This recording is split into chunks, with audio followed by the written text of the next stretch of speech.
I'm the head of UNIDIR's Security and Technology Program, and it's really a pleasure to welcome you to the first event of this of its kind, and of what we hope will become a successful series in the future that is really meant to investigate and provide an opportunity from the multi-stakeholder community, particularly industry, to come and share with us what are some of the lessons, some of the initiatives that they've been working on perhaps for years, not necessarily specifically addressing the issue of autonomous weapon systems, but nevertheless exploring issues that are of relevance to the discussions that we've heard over the past years in the context of the GGON laws. As you all know, the concept itself of autonomous systems isn't new, and therefore outside of the specific context of lethal autonomous weapon systems, the technical community and industry have been working extensively in trying to address some of the key challenges that are somewhat inherent or into the technology itself.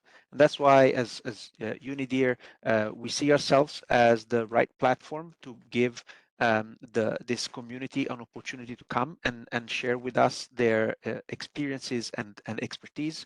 And we have decided to start this series by looking at one of the very interesting and key issues in relation to autonomous systems, particularly how to ensure that such systems are ethically designed and developed.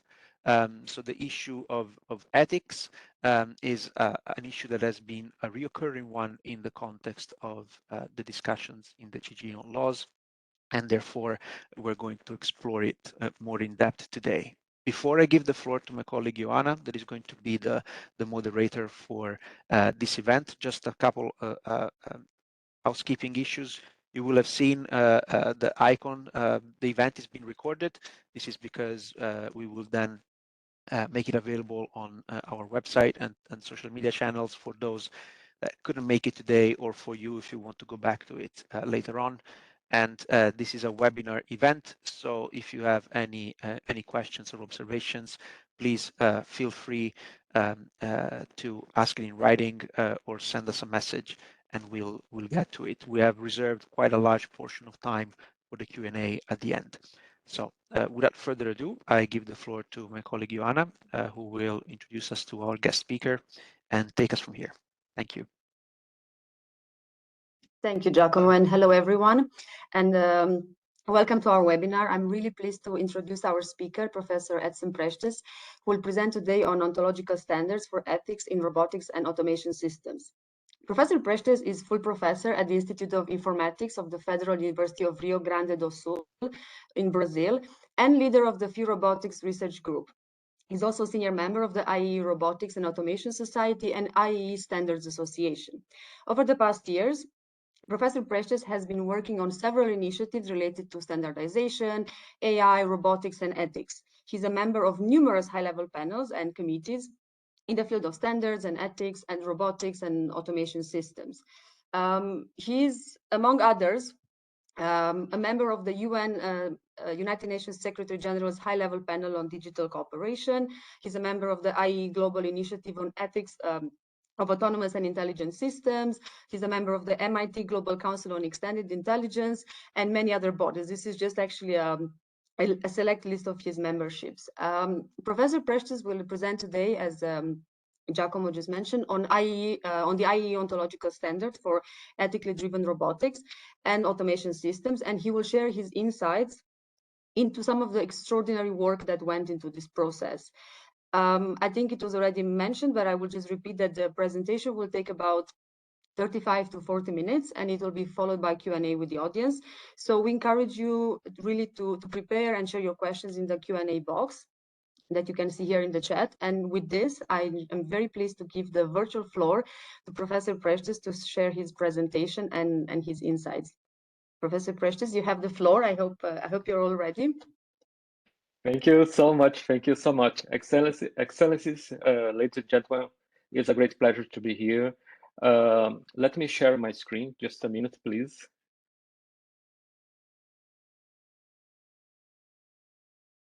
Are you seeing my screen?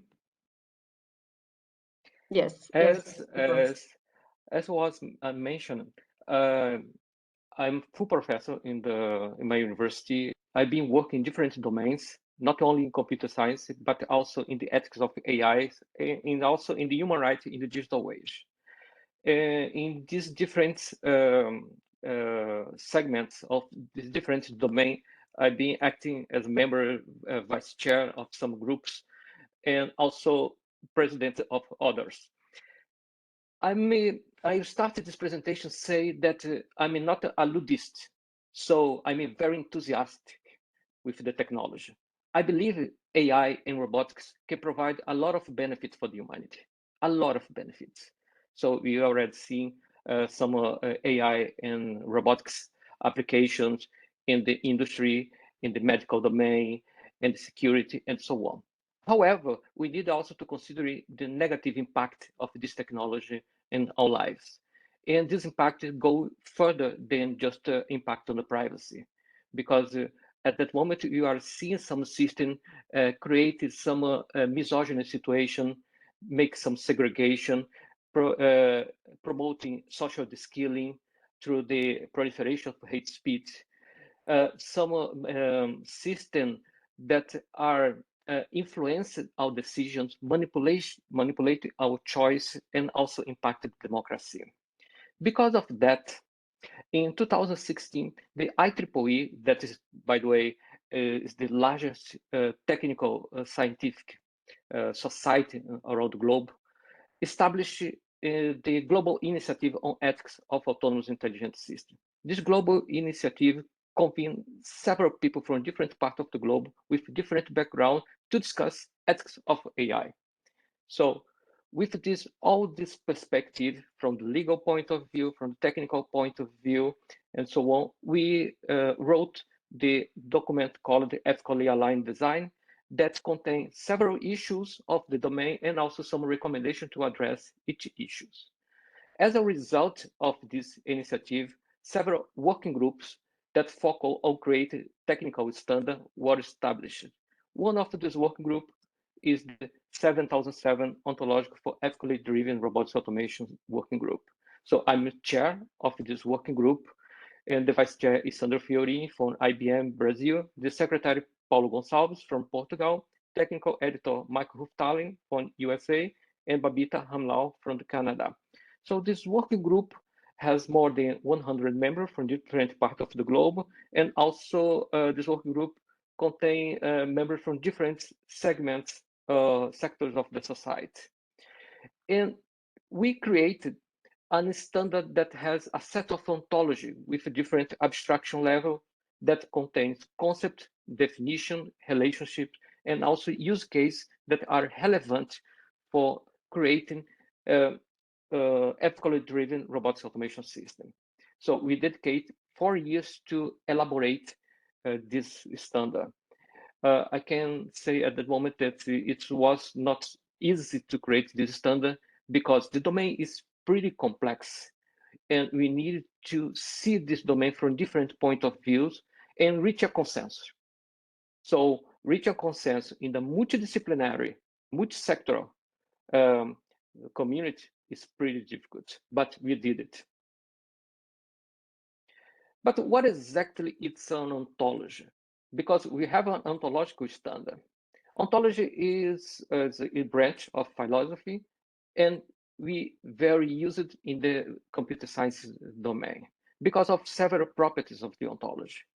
Ontology allows to capture and represent knowledge in an explicitly informal way, independent of particular program language. Basically, what you have is a representation for a domain. Like if you think about the robotics automation domain, okay? We need to study this domain and we need to list what are the main elements of this domain. For instance, robot is a concept for us. The robot has parts. part is another component. It has part is a relationship. This part are controlled by different modules in the computational system. These models has different degrees of autonomy, and this robot will impact a community. Observe that I select some terms and link these terms together. Ontology allows to make this explicit.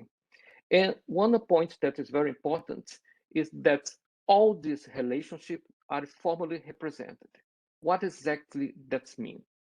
We can incorporate this ontology in the computational system and can make some planning, make some reason, infer data from this structure. Another point that is very important for us is because of this nature of the ontology, because of the ontological engineer, we can disambiguate knowledge. Like if you have some information expressed in natural language, probably this information contains a lot of ambiguities. So the ontological process allows to identify this ambiguity and discuss this ambiguity, try to make it then more precise. So observe that the ontology is pretty rich domain, pretty usable, mainly when you have the need for create a common vocabulary to enable the communication among different stakeholders. However, we can go further than this. We can make also artificial system to communicate to each other. Instead of just transfer low-level information, for instance, a data set of a laser sensor, okay, with several measurements, we could transfer information like a robot is seeing a person, a robot is seeing a lake, to another robot or to an operator. This kind of representation allows, for instance, incorporate some transparency levels in autonomous system. So ontology allows to do all of them, and I will discuss a bit about what you develop have been developed during the around 80 years, because we already published other standard in that particular domain that you mentioned. So basically, the ontology contains class, relations, and these formal axioms. As I mentioned to you previously, ontology can make ambiguity explicit. Let's consider this following example that, by the way, appeared in a standard in the past that contain only definition in natural language.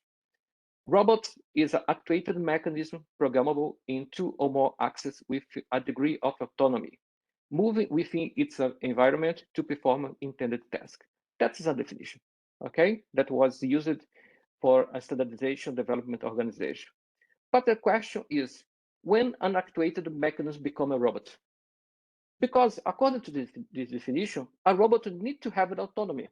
When you buy the robot, this robot does not have an autonomy.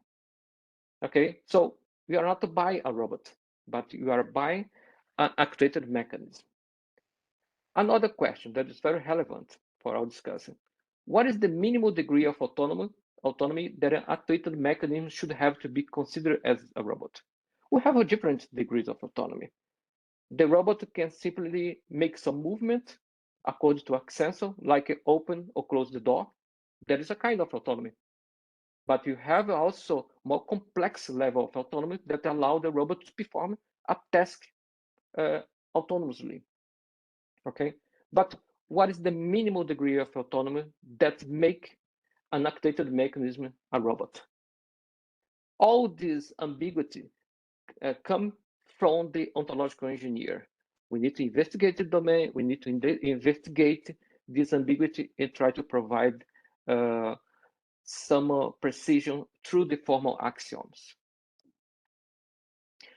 For us to start the discussion, we start this standard.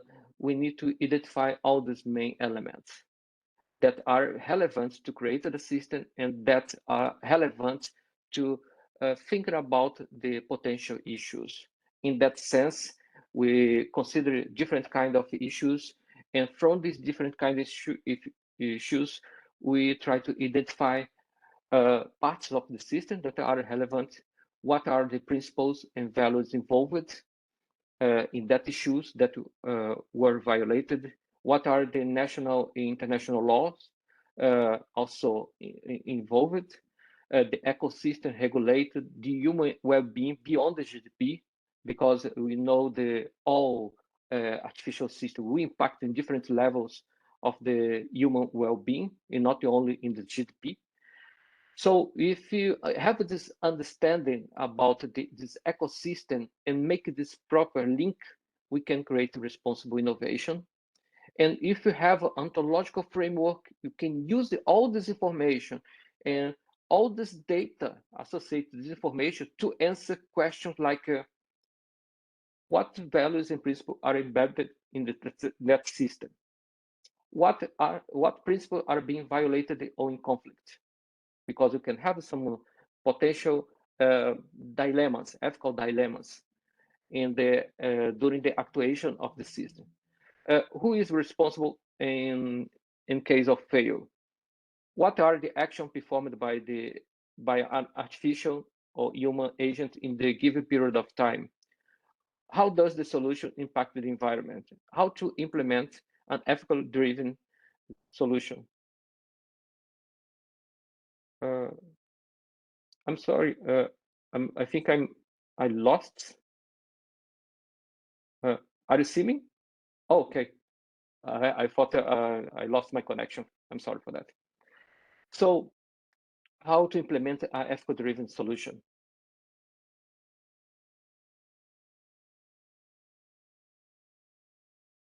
Okay, so if you have all these elements connected, you can answer that questions. But what else? The other applications for the ontology in that particular domain of robotics, automation, and also other domains. We can use the ontology for common access to information. If you want to exchange information among different agents, artificial agents, or human agents and artificial agents, or both human agents, we can enable efficient and reliable data integration and information. That is very important when you have different data sets, and we need to integrate the data set, allow the sharing of this information. We can also use the ontology as a specification. For instance, you can define a system with some modules in that system. We can confront what the system have with what was specified by the ontology. We can use the ontology as exchange language. As I mentioned, provide interoperability among the system, and also for reasoning. That is, by the way, very important when you want to infer some knowledge, and also to want to consult knowledge stored using the ontological framework.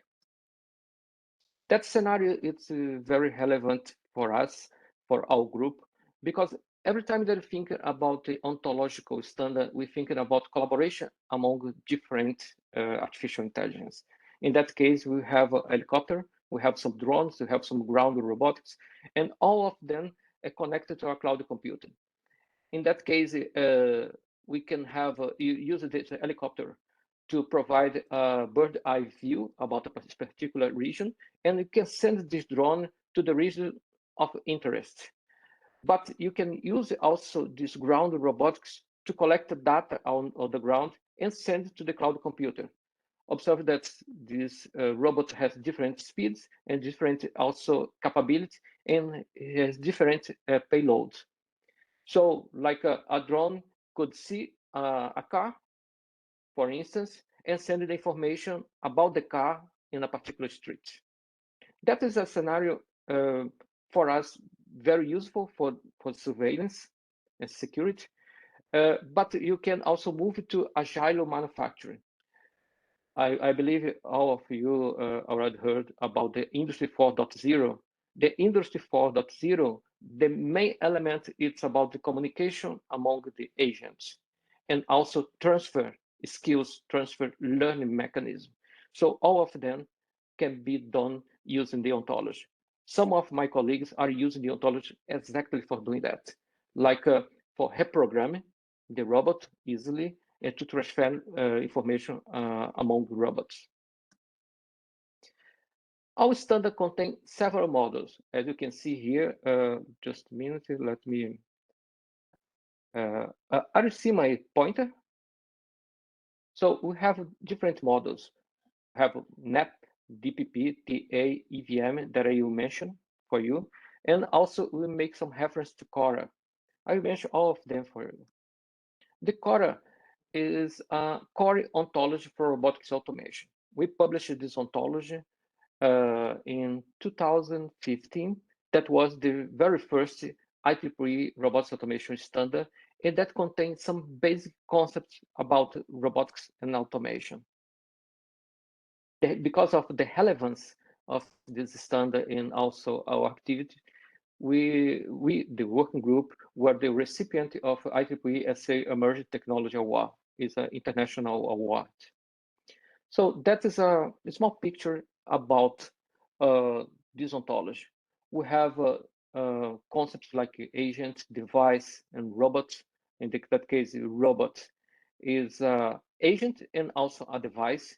And also we have some basic definitions, like a robot is an agentive device in the broadest sense, proposed to act in the physical world in order to accomplish one or more tasks.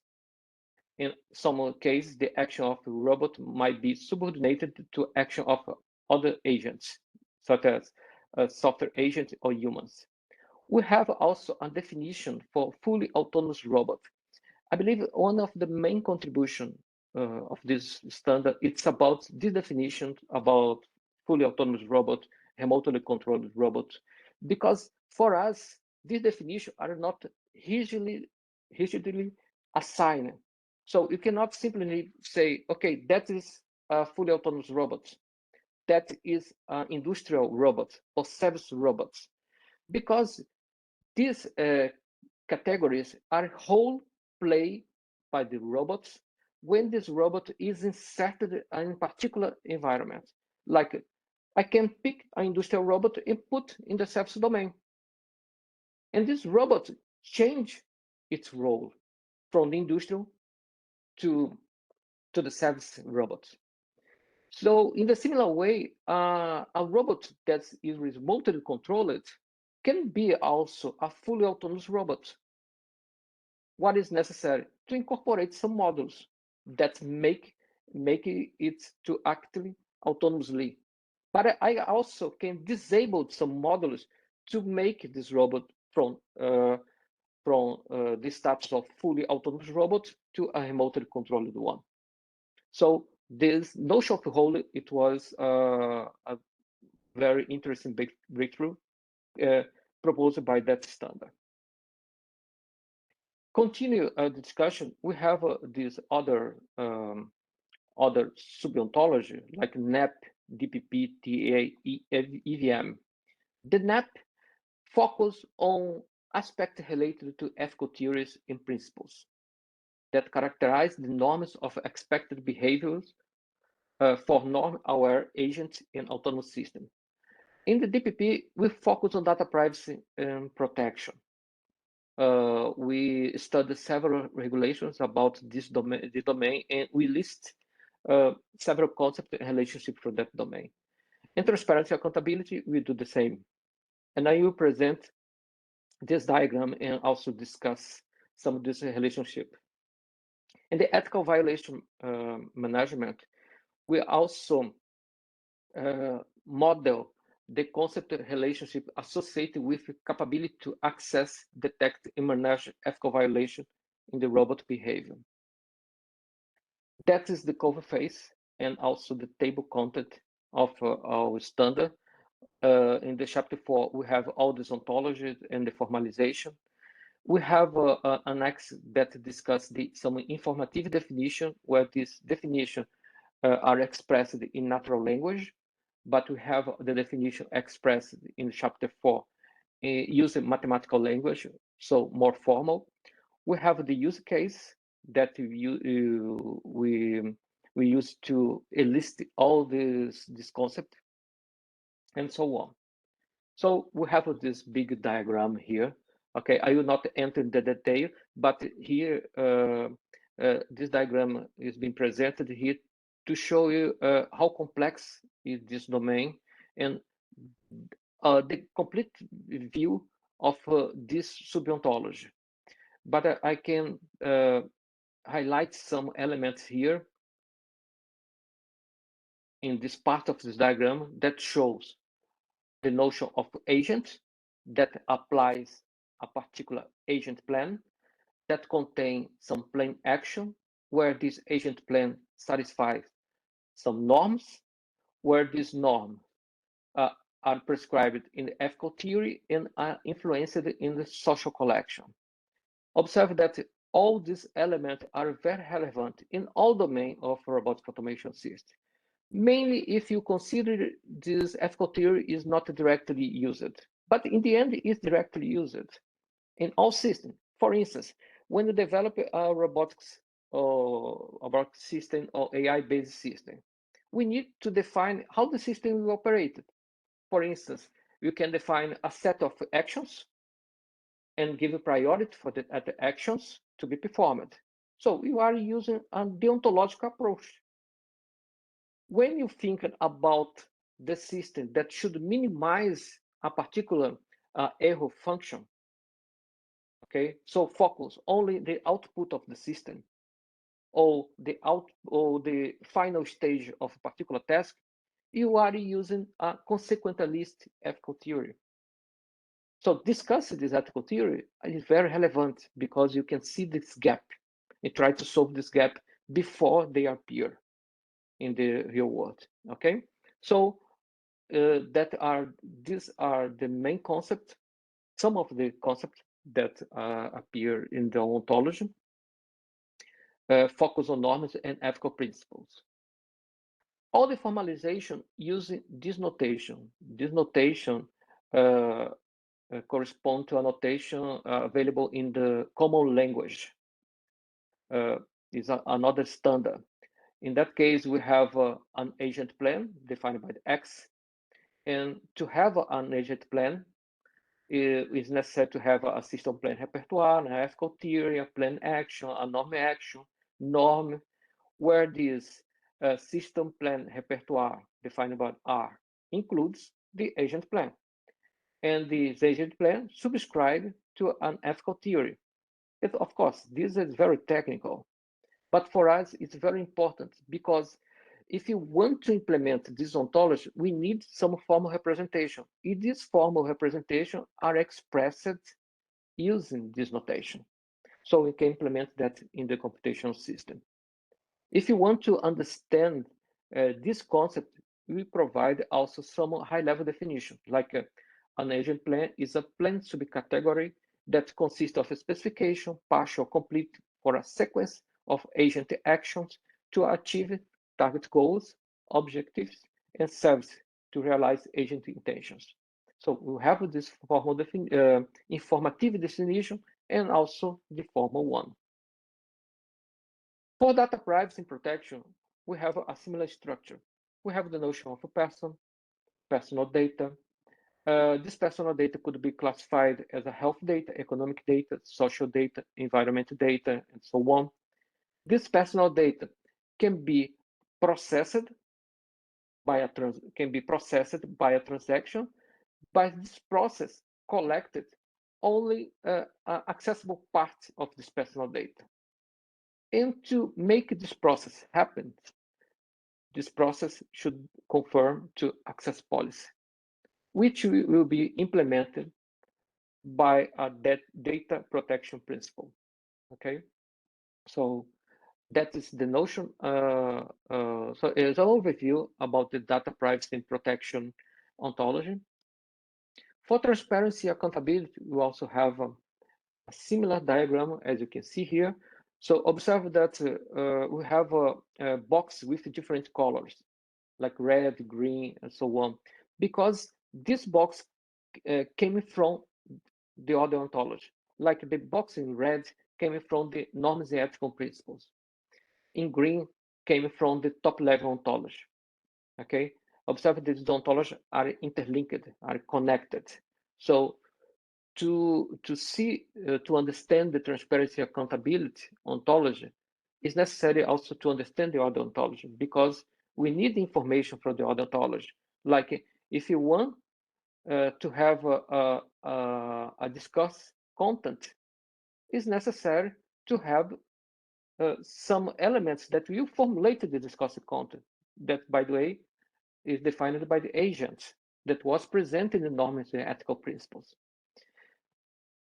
Similar as I presented before, the core of this transparency accountability ontology, we have this diagram where we have the agent that is accountable for making an explanation, and this explanation will be created from a discussed content that will access agent data. And this discussed content is intended to address a particular transparency concern. And the explanation should mitigate this the transparency concern. Observe that I did not provide some details about this element, because we have a different kind of agent data. We have different kind of explanation, because that is dependent of a particular audience. I will not provide an explanation to an auditor in a similar way as provide an explanation for someone that is working directly with the system.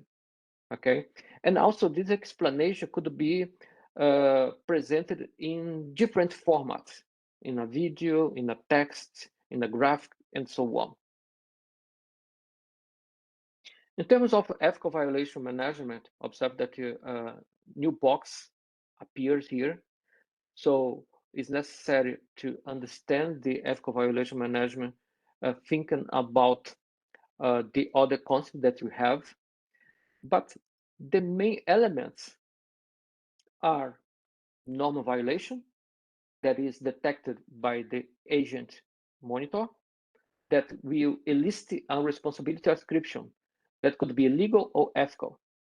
Okay, and the responsibility, legal responsibility ascription implies also in liability sanction. But for having this responsibility ascription, is necessary to have some ground for the ascription. That could be the causes of the event, the norm violation, and the agent accountability.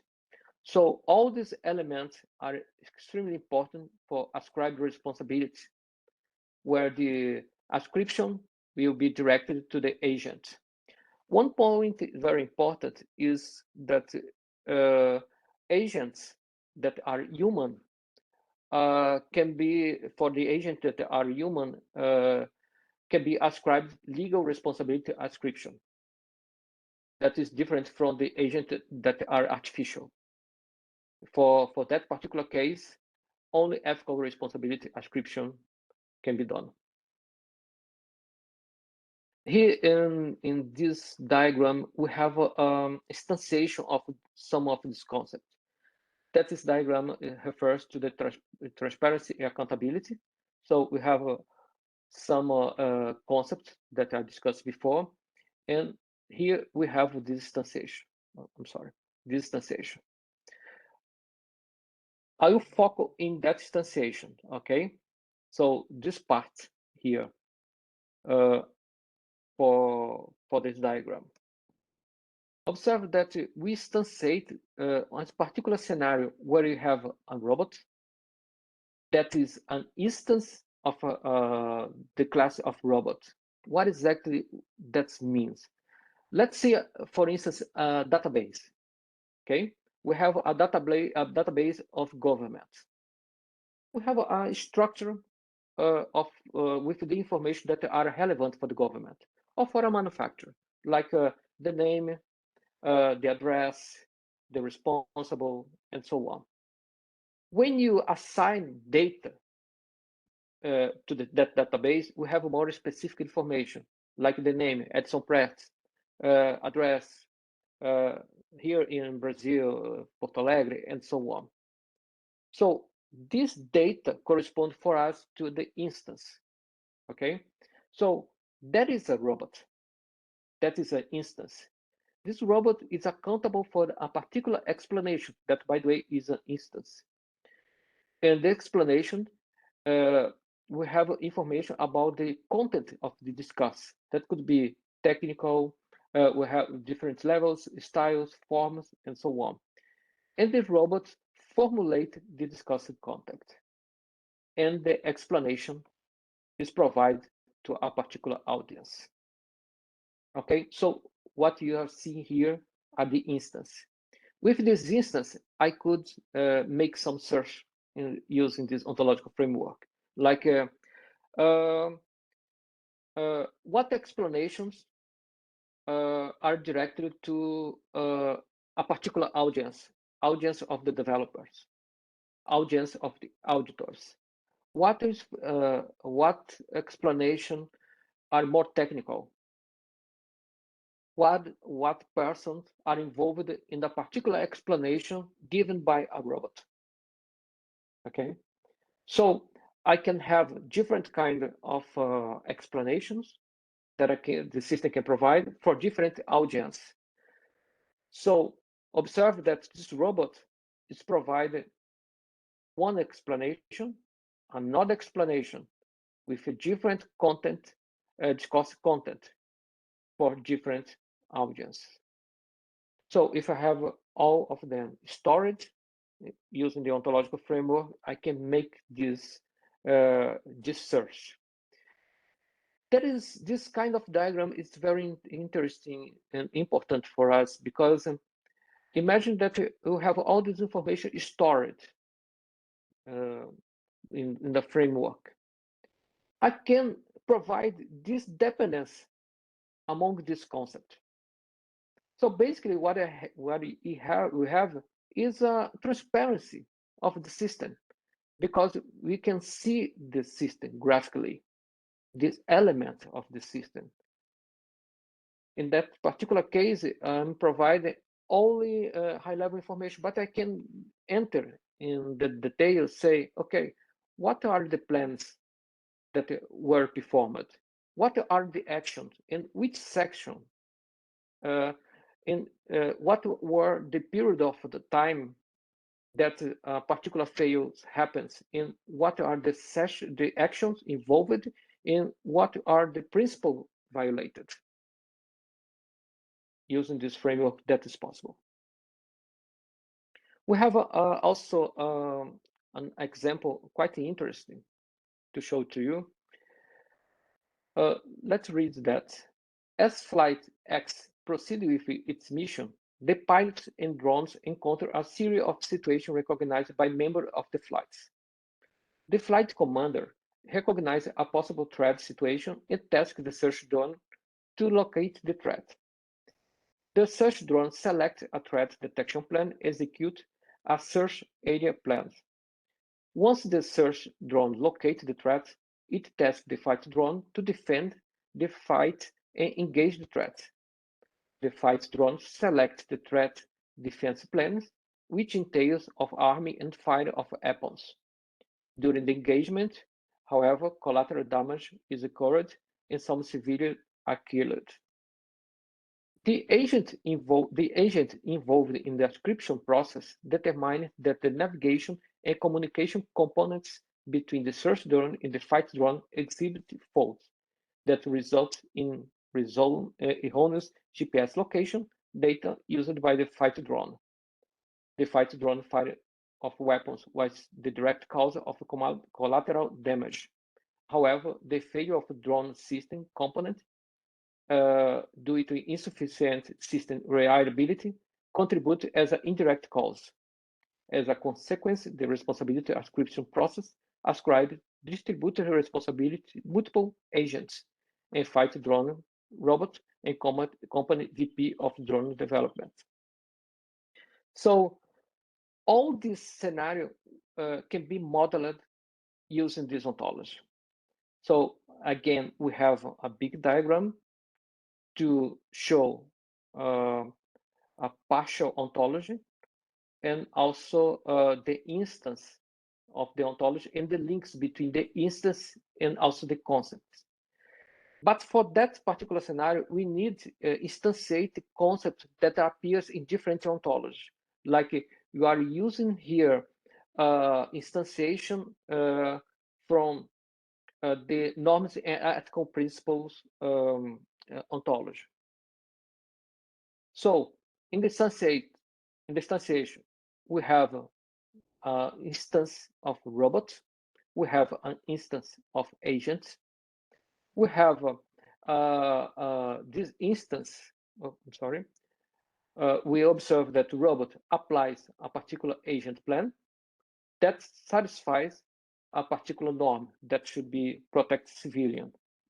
And the agent also applies an agent plan that should satisfy a particular norm that could be system reliability. So the agent plan for the drone is threat defense. The agent plan for the human agent is test system. And here we have these principles. And also we have these links between these instances. So from this point of view, I can make some search like which system should protect civilians? Who is involved in test the system? Okay. For the EVM ontology, we also have some instantiations, like I showed before. We also, we again have the robot and also the agent. And we identify some normal violations. In that case, the killed civilian were identified by a particular human agent. And also the erroneous data, GPS data, comes from the identification of the normal violation that happens before. All these elements lead to a particular event. So it's necessary to identify who is the actor, who is the cause, who is the effect. In that case, for this event causation collateral damage, we have the actor as a robot, we have the cause as a fire weapons, we have the effect, civilian killed. In a similar way, we have the event causation for erroneous GPS data. Using the information about the agent accountability, as I mentioned before, we can ascribe responsibility, but ethical responsibility to an artificial system, and can ascribe legal responsibility to human agents. We compose the ground for ascription, and consequently, we define the responsibility to ascription. So we define, we ascribe responsibility to robots and also to the agent. Here we can see all these elements interconnected. So thinking about a system that has a kind of a black box that registers all information collected from the system, all the information. That could be low-level information, the sensor data, but could be information about the instance of the concept, the instance of the concept of the ontologies. So we have all this information, and from this information, we can list diagrams like that, show all this dependence, and show how these elements are connected. Observe that I discuss data, okay? And one of my discussion, it's about sharing information among different agents. If you have this ontology in different parts of the world, of course, could be focused on the ethical violation, but could be focused on information about the companies that are developing some systems, weapon systems, okay? Or who is important or no state weapon system. Using this information, I can change information among states, among manufacturers, among different stakeholders. So I can create an ontological framework using this, the ontology for data privacy and protection, transparency, violation management, populate this framework and share this information across the world, across the interested parts. If I have a governance framework that is multi-level, based on ontology, I can store and represent data in the standard format to be used in different scenarios and places. A region or nation can access the data collected and analyzed by the other nations. That could be the share of best practices. This framework could be used to make inference to discover hidden data, hidden pattern, in fact, in relationship at the regional global scale. Can be used to share and exchange information for technical and non-technical purposes, for human institutional capacity building. Can be used to assess data information in a homogeneous way because you are using the same structure of the data. Can be used to provide information tailored for different audience. Using this information, we can support the development of public policies in the different levels, and can be used for human institutional capacity building. So as I mentioned previously to you all, the ontology provides a lot of benefits and can be used in the multiple ways. Like I can use it as a guide for teaching ethical design. I can be used as a reference by policymaking governments to draft AI-related policies, a common vocabulary to enable the communication among government agencies and other professional bodies around the globe, a common vocabulary to enable the communication among artificial systems, a framework to create ethically driven systems, a framework to strengthen digital cooperation across states with from the sharing of the data. In now society, you are creating different kind of standards that are ontological and non-ontological one. For the ontological standard in the IEEE Robotics Automation Society, we already have the IEEE standard ontology for robotics automation that I quickly present for you. We have a standard for autonomous robotics that was just published past year. We have an ontological standard focus on robot map data representation for navigation. In that case, the representation is 2D representation. We have an ontological standard for ethically driven robotics automation system that I just present for you. Another standard focus on model process for addressing ethical concern during the system design. A standard focus on transparency of autonomous system that was just published. And we have some current activities, like a standard for task representation, focus on task, and also focus on agile manufacturing, Industry 4.0. We have a standard for 3D map representation, verification of autonomous system, measuring robot agility, standard terminology for human-robot interaction, recommended practices for human-robot interaction design of human subject studies, standard for fail-safe design of autonomous and semi-autonomous system. So in that links that I provide to you, you can see other efforts that are relevant for our discussion. This standard was recognized as a very impactful, and again, my working group was the recipient of IEEE Emerging Technology Award, second award for the second standard. So thank you so much for your time, for listening. That's all my information.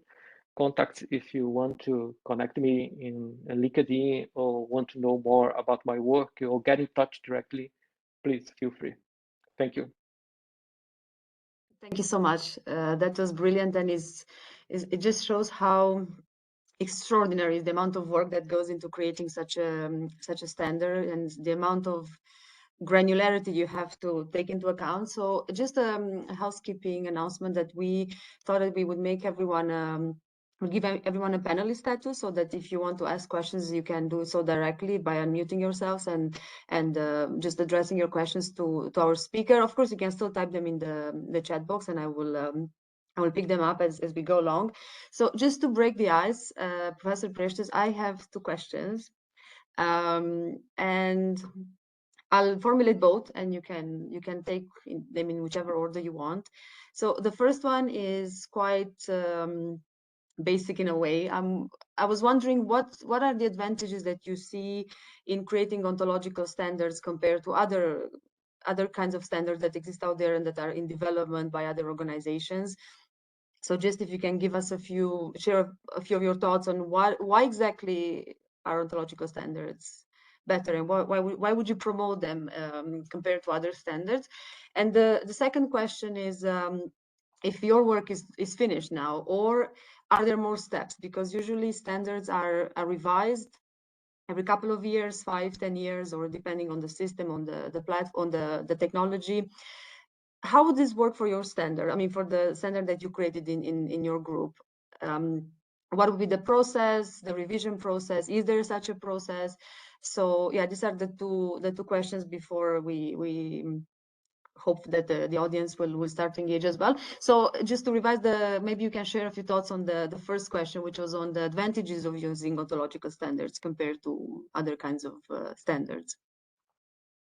Thank you so much for your question. Quite interesting question.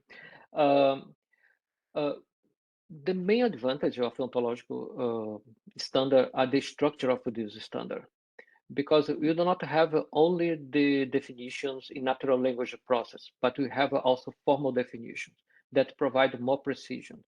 If you see some standard published by the other standardization development organization, we see several definitions in natural language, like expressed in English. But what are my main concern about that? We have ambiguities in that definitions. Like I present to you about what exactly is a robot. If you have this ambiguity, you have some subjectivity, so you cannot use directly this standard without understand exactly what the others think about that definitions. So that may create some confusions. In addition, when you are creating some ontological standard, we are using some ontological engineer process. So we can identify this ambiguity, we can remove these ambiguities using a methodological way. In addition, we can implement this standard directly in the computational system. That is one amazing advantage, because you cannot do that using other standards. We do not thinking about how to implement. In that case, you are provided the package about how to implement. And if you have two systems, if you have two different groups of stakeholders that are using the same standard, they can communicate to each other. We did that in the past. We are currently doing that. And we can do that with human stakeholders, but you can do that with artificial system. Like in the scenario that I show about that contains some drones and ground robotics. We can, our ground robot can see an object, and instead of sending a set of image or a set of lazy sensor data, it can say, okay, I'm seeing a human and 4 humans and also a car. Can send this information to other part of the system. So that's the main element of the Industry 4.0 and also the IoT. So we have this implementation, this package with this standard. For your second question about if this work is finished, no, it's not finished. It's just in the beginning. What we created, it was a backbone for the domain. So identify some main elements that are very relevant. So it's like imagine a structure like a top level, and the bottom level, where the bottom level are linked to the application in the end. And the top level are very, very general level. You are in the middle. So we have created this backbone that can be instantiated to the different kind of application, that can be expanded into to the different kind of application and to different scenarios. That's the reason why we are discussing in our working group what are the direction to be followed. Some of the members are discussing that it would be appropriate to expand our work to the domain of cybersecurity because it's very relevant. And for make this expansion, what we have is to pick some of this concept and expand this concept and create new ones. And what you are doing at that moment is to apply in the real world scenario, like the drone scenario that I mentioned, present for you. It's a kind of application. Of course, it's a very high level application. We model this application for this presentation, particular presentation, and did not detail because the number of the elements that are relevant, but you can expand. Like if you're thinking about plans, we're thinking about environment. Plans contain several steps. We need to identify these steps and record these steps to allow to ascribe the responsibility, for instance, to a human or artificial agent. Thank you so much. We have actually a very interesting question that came to my mind also during something you said in your presentation and showing the group that worked on this, and it's by Ms. Susan Vazakas. So it's a very pertinent question on the group that actually worked on this, because obviously this is a very interdisciplinary project and it has to have inputs from a lot of backgrounds and people and experts from various disciplines and communities. And like in all interdisciplinary projects, the question goes whether do you provide some sort of preliminary training or orientation for the members that are part of this process in order to reach common understandings and to move forward with your group as a group, because everyone comes with a different background. What can you say about this? That's also a very interesting question because the process that you follow, it's a bit different to one. We create our own methodology. First, we do not have a starting point, the discussion. So you cannot come from the top to the bottom or bottom to the top. So what we developed, it was a middle out approach. So we start with a basic discussion and then move to the different direction, to the top, to the bottom. Okay, and for creating this ontological framework, we had a set of members that are very specialized in ontological engineer to discuss the technical aspects. Because to create this standard, we need the input from the other. So others express their opinion, express their views, discuss the definition of this concept. But all this discussion should be modeled in the ontology, in that diagram. So the part of modeling, it was delegated to a small group, while the other members discuss what is relevant. So they contribute, for instance, a legal person, some legal people in my group contribute with their experience. They provide the input. For having an idea, if you discuss some service robot that we operated in a particular home, okay? So the group would discuss how this robot will be operated. What are the principles? High-level description. So the robot should deliver some medicines in a particular time, according to a time schedule, and should obey a set of principles. Okay, and this principle should be in accordance to a specific regulation, for instance, or ethical theory. And the robot, at some point in time, failed to deliver the medicine. So observe that description is a high-level description. So the members contribute to elaborate the scenarios.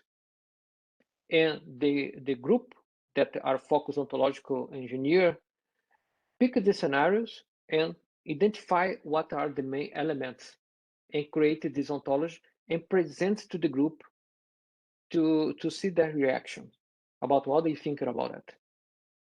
The robot is connected to a plan, and this plan is influenced by a particular external source, or should obey a particular principle. So that was the systematics. We have a cyclical process where we start with the use case, we complete this use case, and from that we identify the main elements, we create an initial model, and we start the discussion again. And discuss several times, and when we have some stable information, stable data, we add this stable data, the stable information to the standard. That was the process. And start again. Thank you. But just to follow up on this briefly, when you say you start again and you analyze, you revise, it's an iterative process. Who is doing the revisions or the constant assessment that goes into it? Is it an in-house process only, or do you have external reviewers and external feedback that you receive in the process, or did this process stay always inside the group as such? Inside the group. By the way, one important point is the group is open. So we send invitation to all stakeholders that may be interested in the discussion. And if a stakeholder, a company, a person want to join this working group, it's free to join. And this revision is made by the group. So all the discussion made by the group. But observe that to create this standard, we started the discussion to elaborate this ontology. But when you have this document ready, we move to another step. So we put on the road, basically, to receive input from the external community.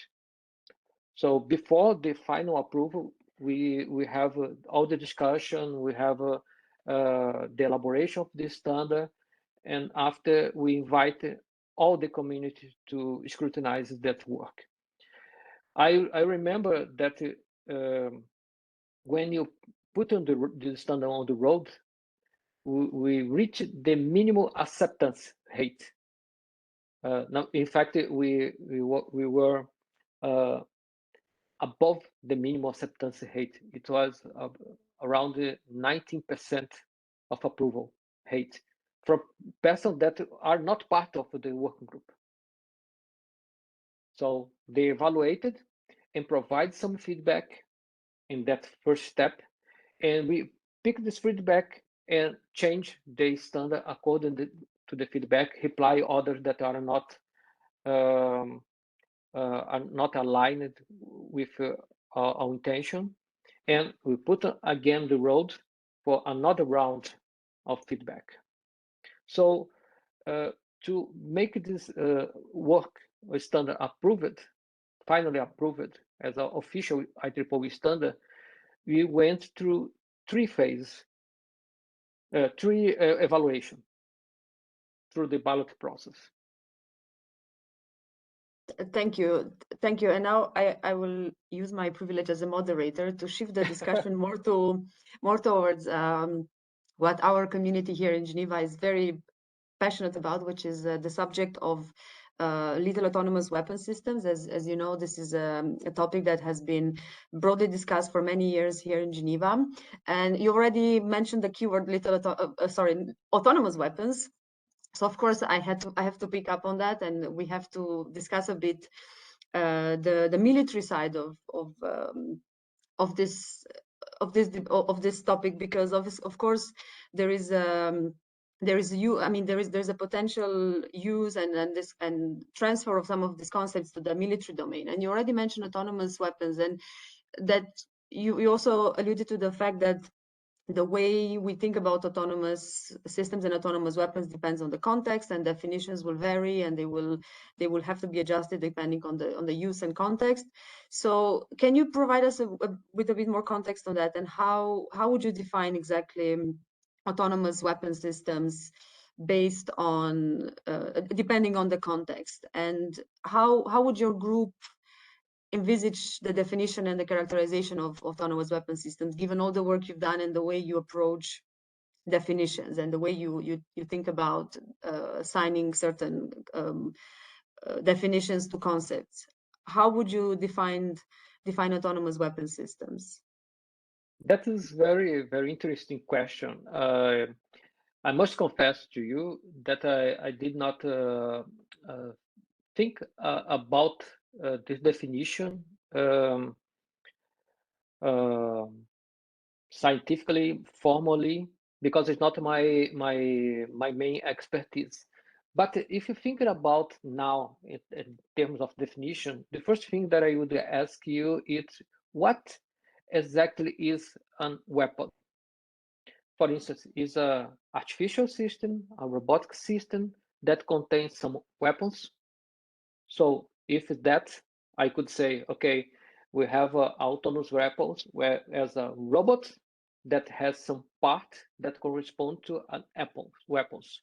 If I do not have weapons, it's just a robot with some parts. And also, I could think about a robot that is comprised of other robots, like thinking about a robotic system that can be detached. And when they are attached, that could be working together, or when they are detached, that can be operated autonomously. So in that particular sentence, I could say is a robot that has some parts, where weapon system is a system that is a robot that has some weapons. So weapons would be a particular kind of robot parts. But if the system should have an autonomy, what is it would be the autonomy for that system?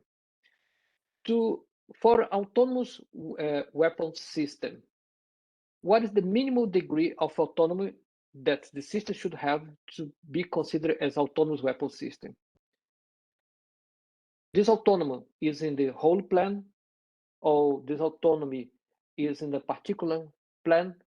How many these plans are necessary to say, okay, this robot is autonomous?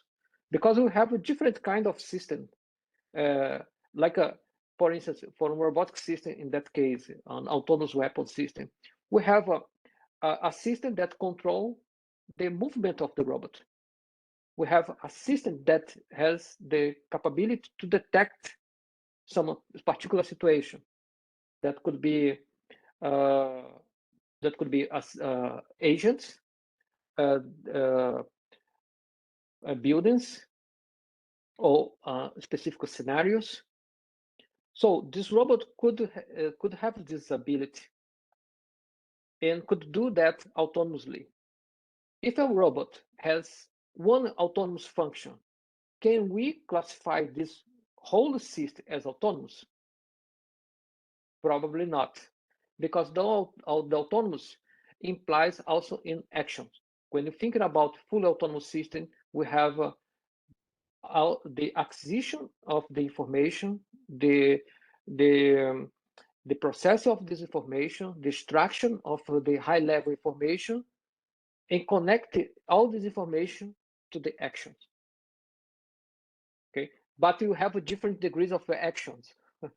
So it's not so complex. It's necessary to, for me as an ontological engineer, it's necessary to make explicit all the detail, because the action could be simply say, okay, you need to move to point A or point B, or need to, or the system should move in the follow a particular path, collect data from that path.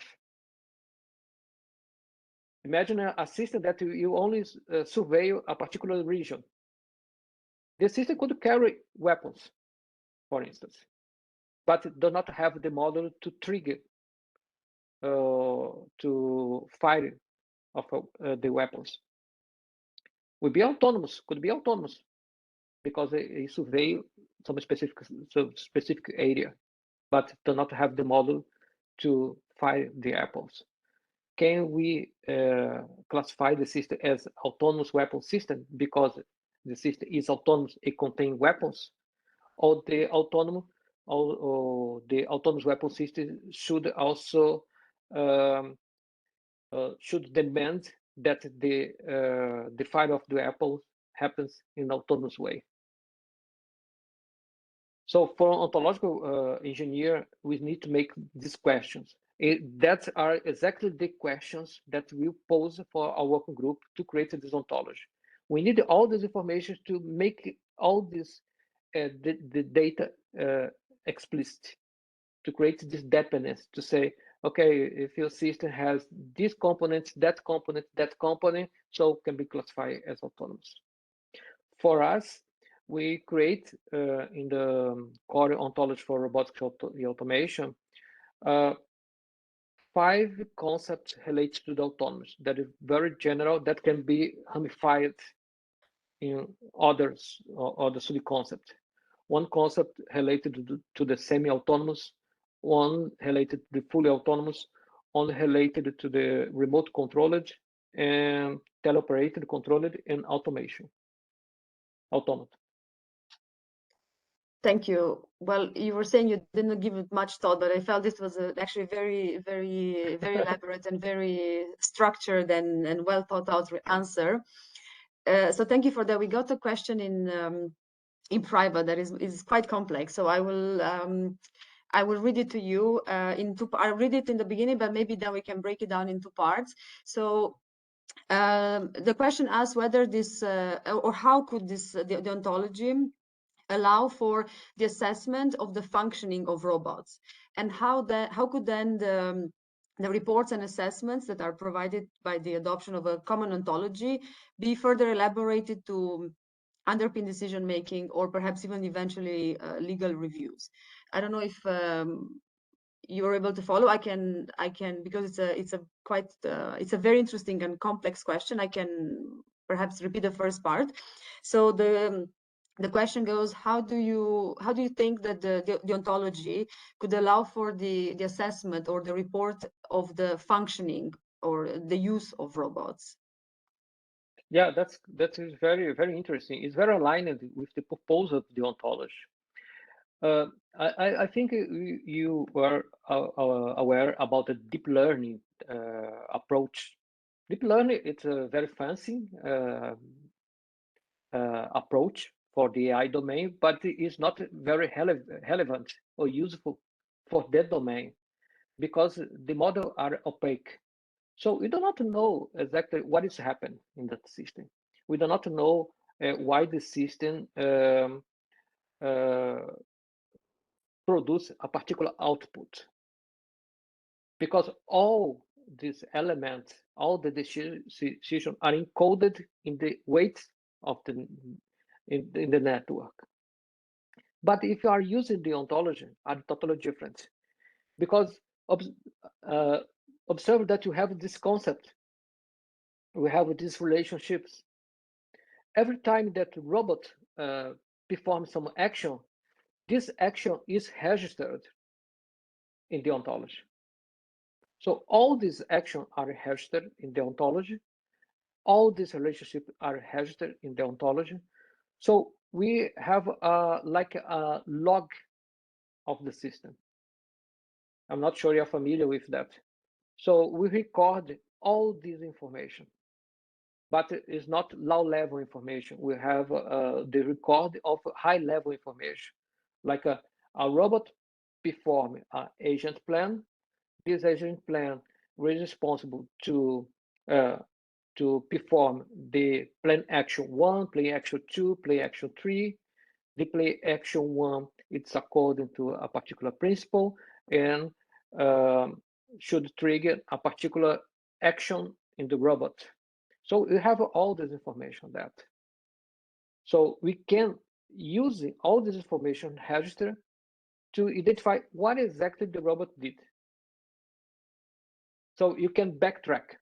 Like after something happens, you can say, okay, I want to know about what happened 3, 4 steps or since the robot was started.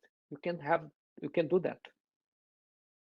And you can do that, and you can represent all this information using the diagram that I present to you.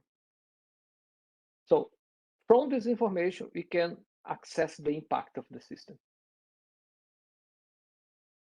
Thank you. That's very interesting. And I have a quick follow-up question, and then we can move to the second part of this question, which is which I mentioned earlier. So when you say that you have this log in the system that you can then go back to the whole process and understand how the robot took a certain decision, is that information provided in a way that is understandable to a typical human operator, or is the information provided in a way that is just for machine learning experts to understand? So my question is just how does in what kind of language and in what kind of prescriptions does that information come back to the operator to track all of this data? So I don't know if you want to answer that quickly, or I can already perhaps we can move to, it's actually related to the second part of this question, which was on how could these reports or these assessments that are provided by the adoption of a common ontology be elaborated to underpin decision making and also perhaps legal reviews of certain systems. So if you can perhaps answer this together. Yeah, thank you so much. That's quite an interesting question, because with this information, we can you can provide a different kind of outputs. Like I can provide the diagrams that I showed to you that provide a high-level structure. I'm not sure if you remember about the drone use case, when you have the drone will have the VP, the responsible for testing the system. That is an example about the output of the system. But because you have the ontology, we can also elaborate it more about the output of the system in terms of more palatable output. Could be an history. Okay, like I presented for the scenario. When I present the scenario, I describe the scenario.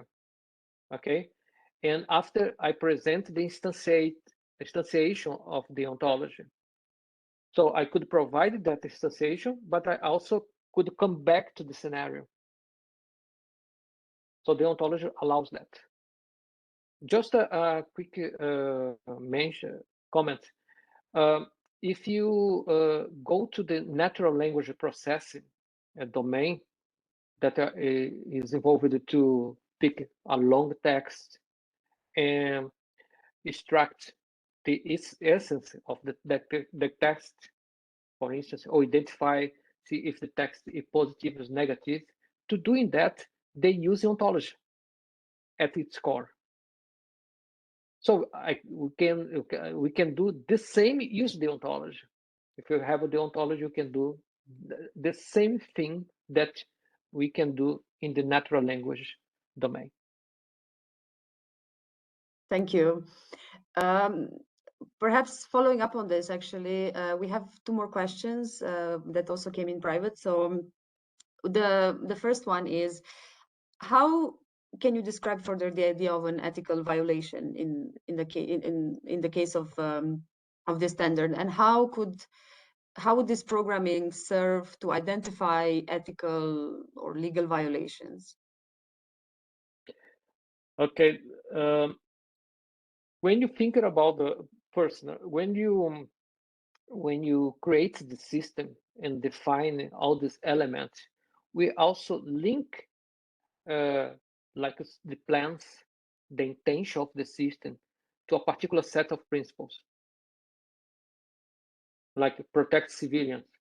It's a principle that should be followed by the artificial system, like transmit information in a reliable way, protect the system per se. So we link all the plans, the system, to the principles that we define. When a violation happens, we can come back to what you decided previously. We can come back that. So because the violation imply in the norms that was prescribed by initially by the system, by in fact by the engineer that created the system, or by the person that is operating the system. So it's necessary to incorporate or indicate what the principles should be linked to the system in each part of the system. So when a violation happens, I can backtrack to the principle violated. So who define who is ethical, who is legal? That is not the proposal for us. We create the platform for the user indicate what is legal, what is ethical. That is an important point because the notion of what is a legal norm, what is ethical norm, I believe, I'm not an expert in the domain, but I believe it's that's depend on the context, and that depend what the agreement among the global community. Maybe principle is legal in international agreements, another is not considered, it's ethical international agreement, but it's legal in the regional agreements in the states. That's the reason why we put in our framework that all norms is influenced by a community, and that community could be a government, could be a particular stakeholder. So we have this difference. We do not assign a principle as legal one, or we do not assign a principle as an ethical one, because they are connected with what are the understand of the principle by the community. Thank you. So the final question actually is linked to a keyword you just mentioned, which is backtrack, because as you described and as we understood the presentation of your standard, it's very useful in retroactively identifying links between the action of a system or a robot and the causes. But can it be used, or can you envisage the same standard or the same mechanism being used to constrain a robot or a system and its behavior for actions that it hasn't implemented yet? And I know this is a big questions, but if you could just perhaps give us a brief 30 seconds answer before we have to conclude. So basically, if in addition to being retroactively used to identify the links between the actions and causes, can it also be used for actions that the robot hasn't implemented yet? Yeah, can be because we have this information about what are being executed. So we have this record.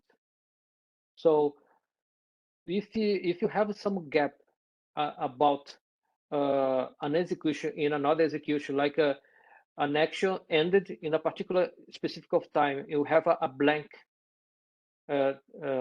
interval of time without any action, probably something happens there. Probably another action were executed. That is possible to identify these gaps, particular gaps that we do not have an execution. Because when you execute an action, we have a start time and end time. If you have some blank space, something happens that you are not foreseen previously. Thank you.